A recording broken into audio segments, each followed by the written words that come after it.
वंचित बहुजन आघाडीच्या वतीने आष्टी येथे जागतिक आदिवासी दिन साजरा. बिरसा मुंडा यांना अभिवादन. जागतिक आदिवासी दिनानिमित्त वंचित बहुजन आघाडीच्या वतीने आष्टी येथे क्रांतीसूर्य बिरसा मुंडा यांच्या प्रतिमेला पुष्पहार अर्पण करून अभिवादन करण्यात आले.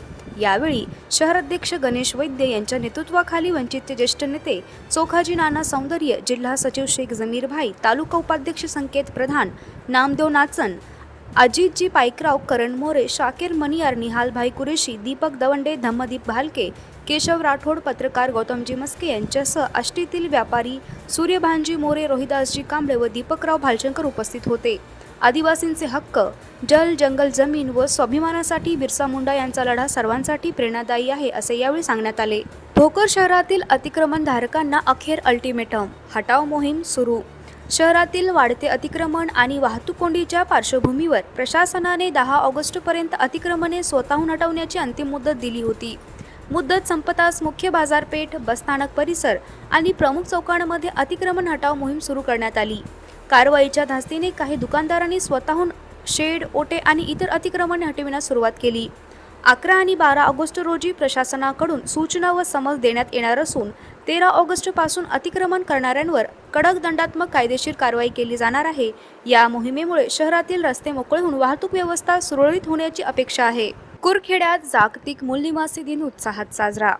ऑल इंडिया आदिवासी एम्प्लॉईज फेडरेशन व आदिवासी 45 पोट जमातींच्या वतीने कुरखेड्यात जागतिक मूल निवासी दिन उत्साहात साजरा करण्यात आला.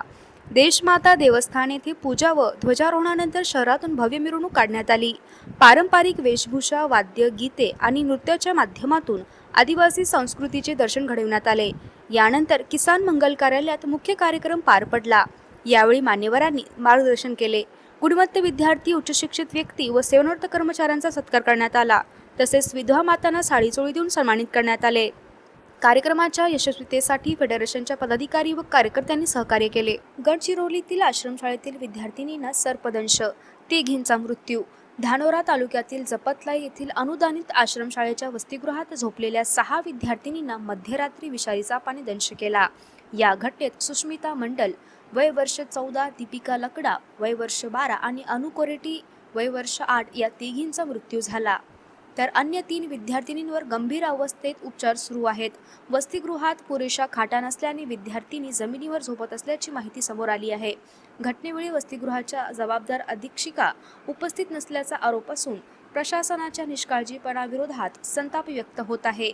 दोषींवर कारवाई करण्याची मागणी विविध संघटनांकडून करण्यात आली आहे. बारड पोलिसांच्या हाती मोठे यश, 300 किलो गोमान जप्त, वाहनासह मुद्देमाल ताब्यात.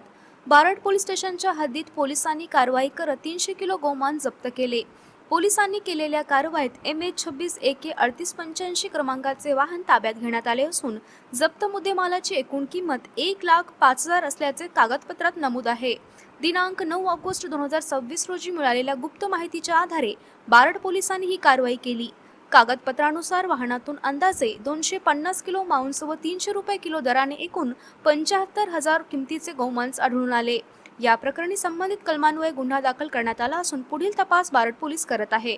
वर्ध्यात स्वयंचलित वीज खंडित पद्धतीविरोधात युवा परिवर्तन की आवाजचे मुख्यमंत्र्यांना निवेदन. डिजिटल स्मार्ट मीटरमुळे येणारी वाढीव बिलं आणि मुदत संपतात स्वयंचलित पद्धतीने वीज पुरवठा खंडित करण्याच्या महावितरणाच्या कारभाराविरोधात युवा परिवर्तन की आवाज संघटनेने आक्रमक भूमिका घेतली आहे. या मनमानी कारभाराला तात्काळ स्थगिती द्यावी या मागणीचे निवेदन संघटनेचे संस्थापक अध्यक्ष निहाल पांडे यांनी जिल्हाधिकाऱ्यांमार्फत राज्याच्या मुख्यमंत्र्यांना सादर केले. थकीत बिलापोटी कोणतीही पूर्वसूचना न देता थेट वीज खंडित करणे अन्यायकारक आहे. त्यामुळे ही यंत्रणा तात्काळ रोखावी, बिल भरण्यासाठी अतिरिक्त मुदत द्यावी आणि आर्थिक अडचणीत असलेल्यांना हप्त्यांची सोय करून द्यावी, अशा प्रमुख मागण्या निवेदनात करण्यात आल्या आहेत. मागण्या मान्य न झाल्यास तीव्र जन आंदोलन छेडण्याचा इशाराही निहाल पांडे यांनी दिला आहे.